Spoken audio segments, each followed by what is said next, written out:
அஸ்ஸலாமு அலைக்கும். இன்றைக்கி எறா தொக்கு எப்படி செய்யலாம் போய் பார்க்கலாம் வாங்க. 4 காஞ்ச மிளகாய் எடுத்திருக்கேன், கருவேப்பிலை 4 போட்டிருக்கேன், இலை லவங்கம் 2 போட்டிருக்கேன், மெழுகு 1 டீஸ்பூன் மெழுகு போட்டிருக்கேன்,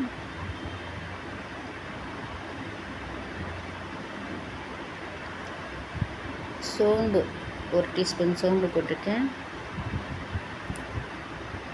மல்லி 2 டீஸ்பூன் நல்லா போட்டு வறுக்கணும். வறுத்துட்டு சிகப்பாக வரைக்கும் வதக்கிட்டு அதை எடுத்து மிக்ஸி ஜாரில் போட்டு மெலிசாக அடிச்சிக்கணும். அடிச்சுட்டு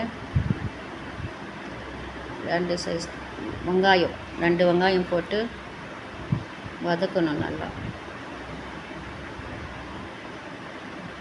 2 வெங்காயம் போட்டு நல்லா வதக்கணும். போட்டு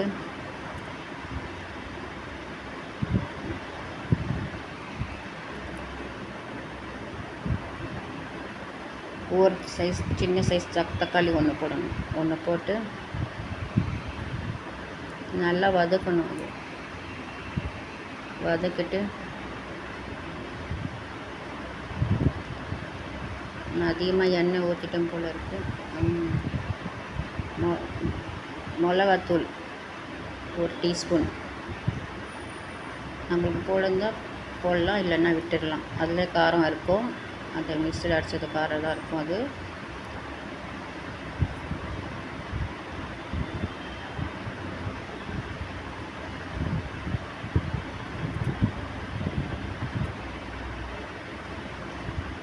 மஞ்சள்தூள் 1 டீஸ்பூன் போட்டு இஞ்சி பூண்டு பேஸ்ட்டு 1 டீஸ்பூன் போட்டேன்.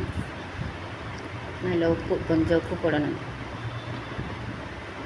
நான் 150 தான் எடுத்தேன். எறா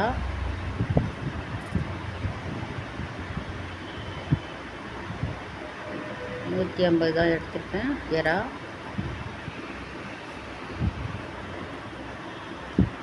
நல்லா கலக்கி விடணும். சிம்மில் வச்சிடணும். கலக்கி விட்டு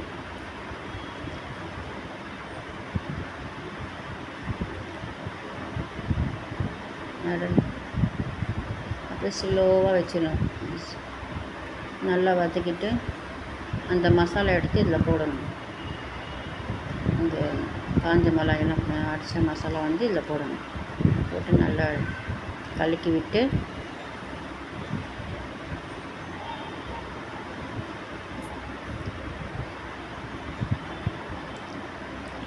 மல்லி மேலே துறையிட்டு